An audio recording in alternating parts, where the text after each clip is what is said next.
সময় নষ্ট, মোবাইলে সময় নষ্ট, ফেসবুকে সময় নষ্ট, ইউটিউবে সময় নষ্ট, জুয়ার আড্ডায় সময় নষ্ট, মদের আড্ডায় সময় নষ্ট। এই যুবক সমাজ দিয়ে জাতির কি হবে?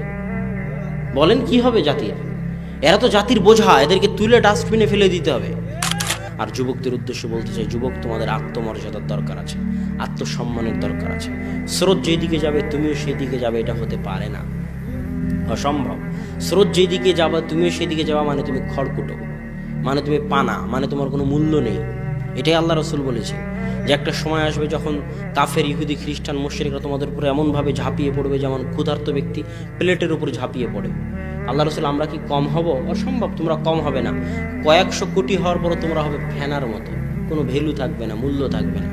আইপিএল, বিপিএলের জুয়া, পড়াশোনার নামগন্ধ নাই, সময় নষ্ট, মোবাইলে সময় নষ্ট, ফেসবুকে সময় নষ্ট, ইউটিউবে সময় নষ্ট, জুয়ার আড্ডায় সময় নষ্ট, মদের আড্ডায় সময় নষ্ট। এই যুবক সমাজ দিয়ে জাতির কি হবে? বলেন কি হবে জাতির? এরা তো জাতির বোঝা, এদেরকে তুলে ডাস্টবিনে ফেলে দিতে হবে। এরা জাতির জন্য বোঝা, এদেরকে তুলে ডাস্টবিনে ফেলে দিতে হবে। ইসরায়েলে যাও, ইসরায়েলের ইহুদি কয়দিন বিপিএল এর আয়োজন করে, কয়দিন আইপিএল এর আয়োজন করে, কয়দিন ওরা মদ জুয়া আড্ডা নিয়ে ব্যস্ত থাকে, গিয়ে দেখে আসো। ওদের কাজ পড়াশোনা করা, ব্যাংক ব্যালেন্স, অর্থনীতি, জ্ঞান বিজ্ঞান, গবেষণা, প্রযুক্তিতে উন্নত হয়ে তোমাদেরকে কচুকাটা করা, এটা হলো ওদের উদ্দেশ্য।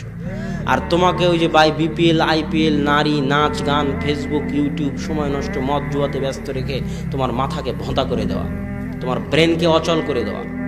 আর তুমি ওই যে জীবনে কোনোদিন পড়াশোনা করোনি, তখন আর কি করবা? তখন পদ্মা সেতু বানাতে ইঞ্জিনিয়ার ভাড়া করা লাগে, চায়না থেকে ইঞ্জিনিয়ার ভাড়া করা লাগে, কোরিয়া থেকে, আর তুমি গিয়ে ইট বালু নিয়ে ওখানে লেবারি করবা। এই হলো উন্নত বাংলাদেশ। বলছে কি গার্মেন্টস নাকি উন্নত, ওখানে মেয়েরা কাজ করে তাই উন্নত হয়ে গেছে দেশ, মানুষ গিয়ে কাজ করে তাই উন্নত হয়ে গেছে। আরে আমেরিকা, ইউরোপ যারা পারমাণবিক বম বানাতে পারে, ওরা প্যান্ট শার্ট বানাতে পারে না? পারে না, পারে না? তাহলে তুমি কখন দর্জি খলিফা হয়ে তুমি উন্নত হয়ে গেলা? অসম্ভব। তোমার চাইতে যদি কম বেতনে আফ্রিকার লোকেরা বানিয়ে দেয়, তো এই গার্মেন্টস আফ্রিকায় চলে যাবে। এটা নাম উন্নতি নয়। উন্নতি হচ্ছে জ্ঞান বিজ্ঞান, গবেষণা, প্রযুক্তিতে উন্নতি। অতএব যুবক, এখনো ফিরে আসো, এখনো সময় আছে। দেশ জাতির জন্য বোঝা হয় না, বুঝার চেষ্টা করো। দাওয়াতি কাজে সময় দাও, পড়াশোনায় সময় দাও, দেশ জাতিকে রক্ষা করার জন্য সময় দাও। দেশ জাতির জন্য বোঝা হয় না। দুনিয়া অল্প দিনের, কিছু করে গেলে মানুষ স্মরণে রাখবে, পরকালে পাবে।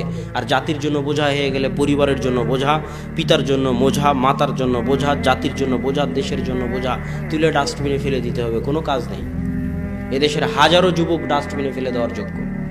অতএব যুবক, তুমি নিজেকে কাজে লাগানোর করে গড়ে তোলো, পড়াশোনায় সময় দাও, জ্ঞান অর্জনে সময় দাও। স্কুল কলেজ যেখানে থাকো, বিশ্ববিদ্যালয়ে থাকো, যে শাখায় থাকো, সালাত, সিয়াম, ইসলাম আদায়ের মাধ্যমে জ্ঞান বিজ্ঞান অর্জনের দিকে সময় দাও।